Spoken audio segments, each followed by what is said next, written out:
Hey, y'all. Good evening. Hope you're having a wonderful Wednesday. It is time for Constructive Tips with Chris. So, who am I? I'm your facilitator, Crystal Lockett Thomas. I'm a licensed professional counselor and a parent coach, and I am here to help empower you in your efforts to parent your tweens, your teens, and your young adults well. I'll be going live each week to drop some gems to help you build that consistency, connection, and communication that you have been longing for with them. Let me know you're here by saying hello. Also, if you're watching the replay, let me know that you're here by typing in the comments hashtag replay so that I'll know that you were able to soak up all of this information and these gems that I'm able to drop for you. So let's go ahead and get started with our parenting mantra. Say it with me now. No child is perfect. My child should not be perfect, as well as no parent is perfect. I don't strive to be perfect. I strive to be effective. So, what are we discussing today? Let's go ahead and jump right into it. We're talking about tonight's topic is really about something that's going to help you break some of the cycles that maybe you've had with some of your tweens, your teens, and young adults. And we're really talking about the tricks that you can use, the techniques that you can use to get your child to listen, because I find that they're not really good at that. You probably already know that by now. They have some struggles with that area. And you typically fall into the pattern of, going off or yelling or fussing, cussing, screaming in order to get them to listen, but it creates a certain dynamic. So we're going to try to find some ways to break that dynamic for you. And I want to start off by saying this. I want to preface it with my foundational mindset that I want you to have. If you, as a parent, want change to happen, you have to be willing to change first. So let's say that again. Let me let that soak in, okay? If you want change to happen, you have to be willing to change first, because they are going to follow your lead. You are the model, you are the one that is setting the tone for the household. And so if you want change to occur, you have to look at yourself and see, what am I doing right? What am I doing wrong? What do I need to tweak? Okay? So keep that as the at the forefront of your mind, especially when it comes to tonight's discussion. So let me get started by giving you tip number one. How can I get my child to listen? The first thing that I would strongly recommend is to stop using threats and to stop yelling. Stop using threats and to stop yelling. Now, that may be hard for some of us, and you're looking at me like, Crystal, what are you talking about? How dare you? Okay, well, let me tell you where I'm coming from. Why would I say stop using threats? Well, a threat, if you look up the definition, a threat is an intention, a person's intention to inflict pain, harm, or damage, or even injury on another person because they did not or did do something. So I'm basically saying, if you do this or if you don't do this, then I will do that. So it's almost like an agreement of pain or an agreement of inflicted, damage that I'm going to do to you because you did or did not do something. And I want you to kind of think about it. Children don't respond to threats long term. They respond to threats short term, because they are thinking with the emotional part of their brain that says, I need to comply now in order to avoid this particular threat or this particular issue or consequence that my mom mentioned, but they're not going to think about complying in the same manner later because the threat is gone. The perception of injury, the perception of damage, the perception of pain is gone. So they learn to associate, when she threatens, I do. When she don't threat, I go back to being the way I was. And it's a short-term way of getting them to comply. It does not affect them long term. So the other thing that I want you to think about, when I'm using threats and I'm yelling, it desensitizes them. So they expect it. They're pretty much like, "Oh, okay, let me see how far I can go, how far I can get away with it before she or he starts yelling." And all yelling does is gets an immediate response. But again, the long term behavior does not change. So even when you are fussing and yelling, they're kind of like, oh, that's, we used to that. That's what she gonna do. So we'll let it ride out. And so they dismiss it, and it doesn't create the long-term change that you are looking for. So therefore you find yourself saying, why am I always the one yelling? Why I gotta always be fussing at y'all? Why is it that y'all won't do what y'all supposed to do? Because you've created the dynamic. If I don't do it, threat.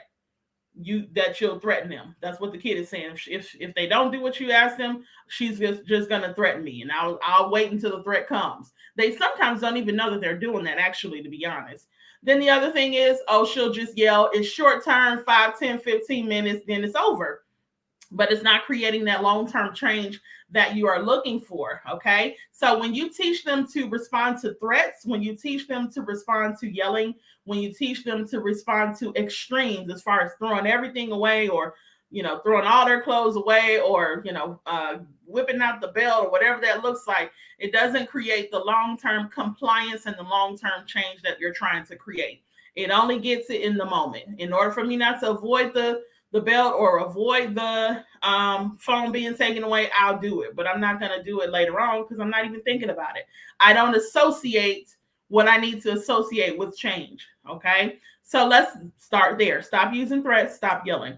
The second thing that I would recommend when you're trying to get your child to listen is you need to outline your expectations ahead of time and the time frame that you need for them to meet those expectations. Again, you need to outline for your child the expectations that you have ahead of time and the time frame that you expect those expectations to be met. So, for example, the biggest one is chores and cleaning up the room, right? That's typically what I find are the common threads between many parents who have tweens, teens, and some young adults if they're still living at home. So we're talking about maybe 18 through 21. So doing chores or keeping their room clean. How can you help yourself with this particular issue? So what I would recommend is when the room gets dirty, you go in there and you basically tell them what the expectation is.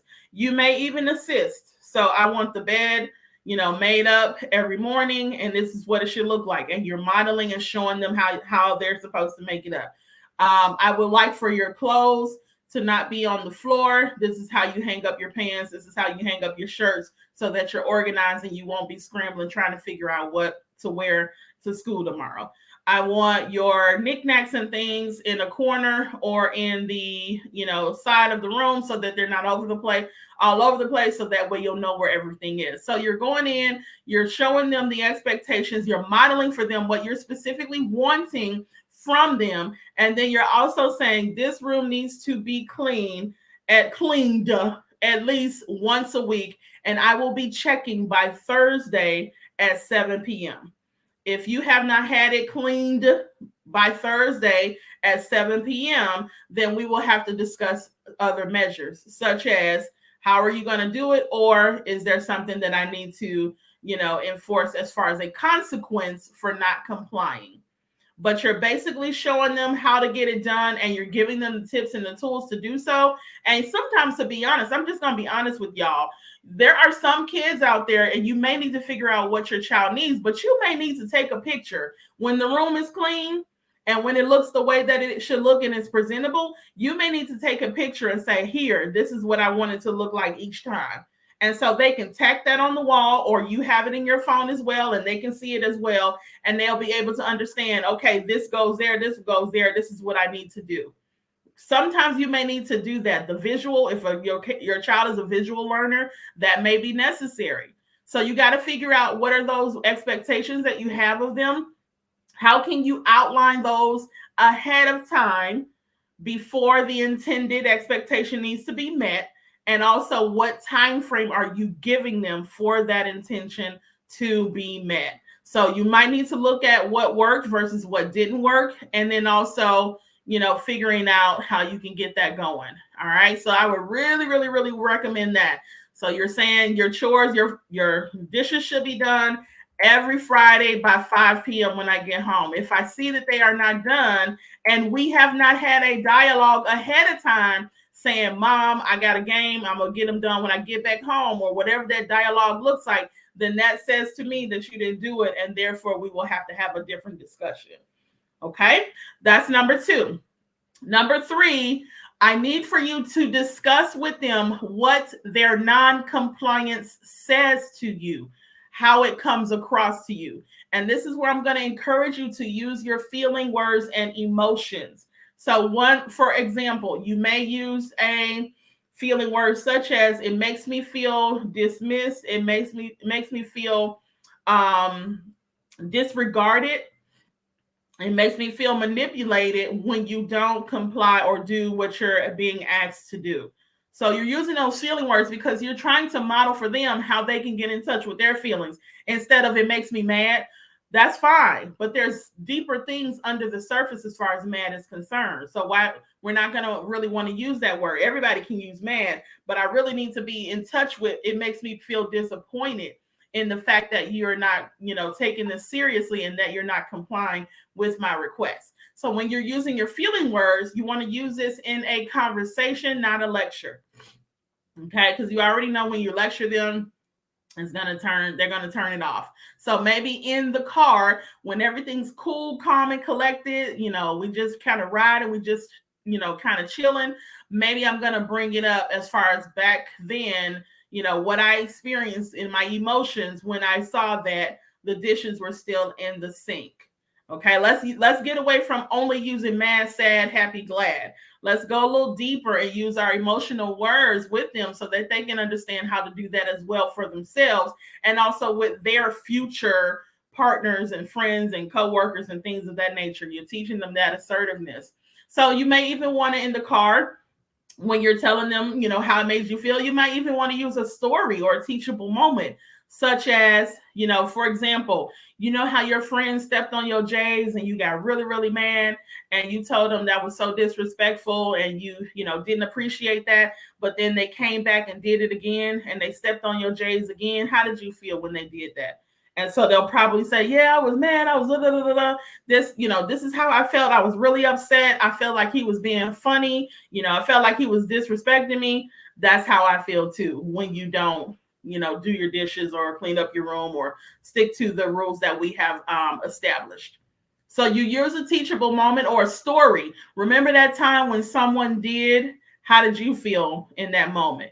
So that's how I feel as well. We need to do something so that I don't feel that way, because I know that's not what you're trying to do, but that's how it makes me feel. And so you're using a story to kind of get them to understand, oh, I need to treat people better, especially my loved ones, especially the people that I care about, especially my family. Okay, so try that as a way to kind of help them understand instead of, barking at them, do this, don't do that. The next thing is sometimes we have to give them space to mess up and allow them to self-correct. This is a big one, especially I'm going to just talk from the Black experience. This is a big one. We don't do really well with allowing our young people to self-correct. We usually, try to nip things in the bud and send home a message in whatever way, whether that be with the belt, whether that be with, throwing hands, whether that be with taking away and taking things in extreme. I'm taking your phone for 6 months, whatever that looks like.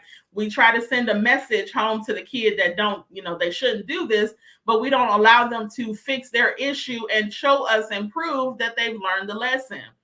Okay, so we got to give them space and allow them to self-correct. And we, as their parents, as their adults in their lives, should expect them to slip up because they don't have it all yet. They're not perfect. They're still working from emotion. They're learning how to tie logic in with emotion. And when we allow them to have slip-ups and mess-ups and allow them to self-correct, or we guide them and rear them back to the appropriate area where they should be, it helps them see that I can do better. I know that I can fix this. They don't feel defeated or their self-esteem goes low. Okay, so give them an opportunity to self-correct. So for example, if the room isn't clean by Wednesday, but every single other time it's been clean by Wednesday, this one particular time it hasn't been clean, then you may say something to them. Hey, you've been doing really good with your room. Every single time I come in there on Wednesday at 7, it's done. But this Wednesday it wasn't done. So what we got going on? You gonna get it done? You got a lot of tests. Tell me what's what. right? And then they may say, oh man, mom, I forgot. Oh my God, my bad. Or I was out at my game, remember? And I came back home and then I just went straight to bed because of my game. Okay, so since you had that particular issue, let's go ahead and get it done by Friday at 5. Right? So allowing them to self-correct because they learn from their mistakes. They don't learn as much from punitive measures, such as I'm just gonna beat you and threaten you and yell at you, or I'm talking from the Black experience. This may not only be subjective to the Black experience, but that's where I'm coming from. But they learn to self-correct instead of responding to threats or even responding to violence. All right. The last thing I want to ask you to remember and recognize is don't cave in. Some parents have an issue with this where it's kind of like, just forget it. I'll do it myself. No, don't do that. No, don't do that. Because you're teaching them that other people will save them. You're teaching them to become entitled. You're teaching them that they don't need to self-correct. They don't need to live up to their mistakes, that they don't need to improve because they always have somebody to save them. Mom, she'll do it for me. She'll get fed up enough and she'll just say, move, boy, get out my way. I'll just do it. No, don't do that. Don't cave in. Don't do it for them. Make them hold up their end of the expectation. So, for example, one of the parents that I was working with way back when, she mentioned that she had her her daughter was about 12 at the time. And so she said something very disrespectful to her and her husband. And so one of the consequences of that particular conversation was that the daughter needed to write 50 times, I will learn how to think before I speak. And if I don't have anything nice, then I won't say it at all. So some kind of sentence that the daughter had to say. And so the mom said to me that when the daughter turned in the homework or the consequence homework, all it had on there is I will learn to think before I speak. And it didn't have anything else on there that the mom told the daughter to write. And she accepted it. The mom accepted it. Like, okay, yeah, you did it. You did your consequence. No, she didn't. No, she did not. You told her, I will think before I speak. And if I don't have anything nice to say, I will not speak at all. Or whatever that sentence was, she didn't complete the task. Absolutely not. What does that turn into? Her half doing it at work, her thinking that she can get by in school and half do things and expect good results. It teaches her the wrong thing. So do not cave in. Do not save them. Make them hold up their end of the bargain, their end of the expectation, because that is going to also reduce that self-entitlement that a lot of y'all are speaking about that they have.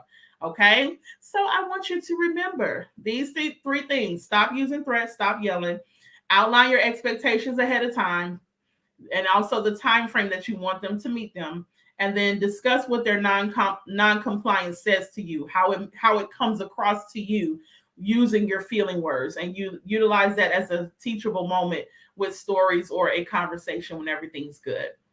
Okay. So remember, parenting doesn't come with an instruction manual. I'm here to kind of make it easy on you. But again, you're still figuring it out. You're still learning. So if you feel you need more support in breaking down some of these behaviors, I'm definitely more than happy to jump on a 15-minute call with you. It's free.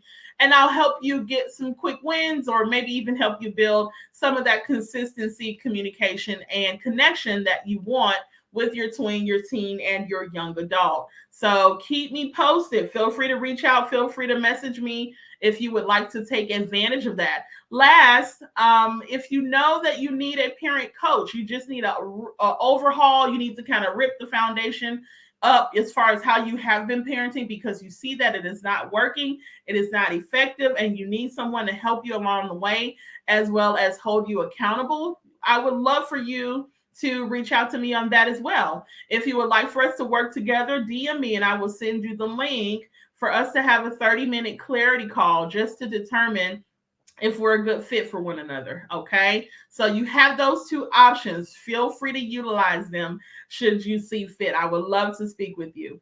All right, guys, it has been real. It has been fun. Thank you so much for joining. Let me know in the comments what you thought. What are some other ideas potentially that you can see yourself doing in order to get your kids to listen more often and more consistently? Okay. All right. I will talk to you on the next go round. Okay. Bye.